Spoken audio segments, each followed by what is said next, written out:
ভারতবর্ষের মানুষকে এরকম একটা অবস্থায় ফেলছে। আমরা যখন ভাতের কথা বলছি, আমরা যখন চাকরির কথা বলছি, কর্মসংস্থানের কথা বলছি, তখন আমাদের দেখানো হচ্ছে মুসলিম, তখন দেখানো হচ্ছে পাকিস্তান, কখনো দেখানো হচ্ছে চীন।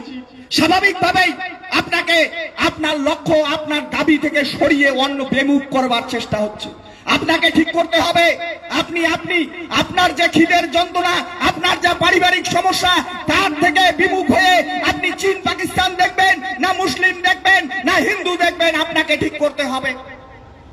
মুদ্রা কথা, রুটি কাপড়া মাকানের কথা। স্বাভাবিকভাবেই রুটি কাপড়া মাকানের ইস্যুতেই আমরা লড়াই করব, সৃজন ভট্টাচার্য লড়াই করবে।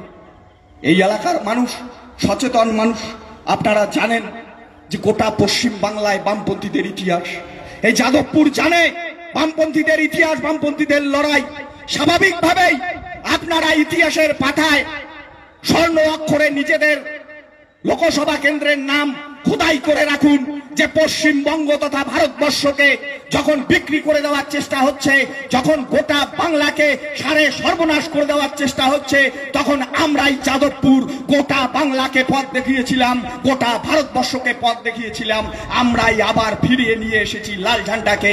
স্বাভাবিকভাবেই যাদবপুরের মাটির থেকেই লাল ঝান্ডার উত্থান হোক, গোটা পশ্চিম বাংলায় লাল ঝান্ডা ফিরে আসুক। মানুষের রুটি রুজি রোজগারের কথা পার্লামেন্টে জোর গলায় আওয়াজ তুলুক সৃজন ভট্টাচার্য। সৃজন ভট্টাচার্যের হয়ে আর একবার ভোটের আবেদন নিবেদন করে আমি আমার কথা বলার কাজ শেষ করব।